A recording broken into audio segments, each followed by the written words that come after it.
رانا حسیب صاحب، ایک اور چیز بڑی وائرل ہوئی تھی کچھ عرصے دراز پہلے کہ ایک کراچی کا ایسا تھانے دار ہے جو رشوت نہیں لیتا. بالکل ہوئی تھی. تو ایسی کیا وجہ ہے، رشوت کیوں نہیں لیتے؟ میں ذرا پرسنلی سر آپ سے یہ سوال پوچھوں کہ رشوت کیوں نہیں لیتے؟ تو رشوت کا تو آپ کو پتہ کیوں لیتے ہیں.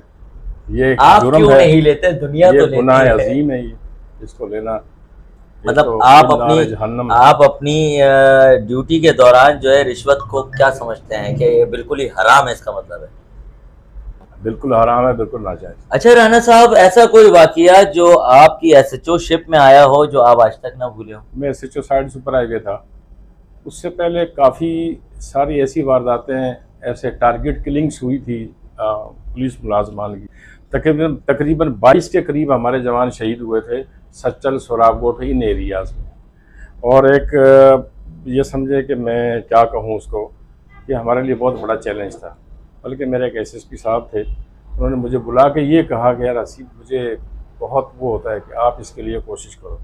خیر، پھر ایک وقت ایسا آیا کہ اچھا، جب وہ ہمارے نوجوانوں کو زخمی یا ان کی کلنگ کرتے تھے، ان کو شہید کرتے تھے، تو جو مضروب ہوتے تھے، زخمی ہوتے تھے جوان، میں ان کے پاس جاتا تھا اور ان سے حلیہ وغیرہ پوچھتا تھا کہ کس قسم کے لوگ تھے.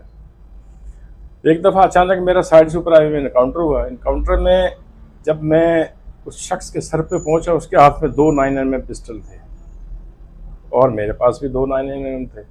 میں تھا اور میرے ساتھ ایک جوان تھا، ناصر نام ہے اس کا. ہم اس کے سر پہ پہنچے. میں نے جب اس کا چہرہ دیکھا تب ایک دم میرے ذہن میں کلک ہوا کہ یہ وہی لڑکا ہے جس نے ہمارے جوانوں کو 22 جوانوں کو شہید کیا آج تک.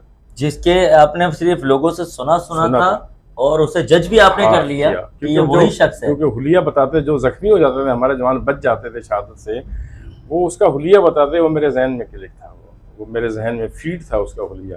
جب میں نے اس سے پوچھا کہ اب نام کیا، اس نے اپنا نام زہیب نام بتایا. اس نے اپنا زہیب یا کچھ ایسا ہی نام تھا.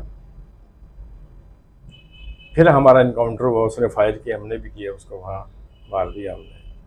تو وہ بھی ایک بڑا ایک سمجھو میں نے موت قریب سے دیکھی. بہت بڑا چیلنج تھا یہ کہ ایک شخص کو آپ نے صرف سنا دیکھا بھی نہیں اور ایک دم سے وہ آپ کے سامنے آیا تو اس کے حلیے سے آپ نے اس کو شناخت کر لیا جو کہ آپ کے سپاہیوں نے آپ کو بتایا ہوا تھا. یہ بہت بڑا تھا.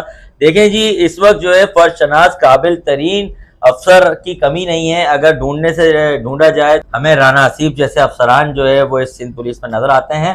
اس بات پہ اپنے میزبان کو اجازت دیجیے گا. پاکستان زندہ باد.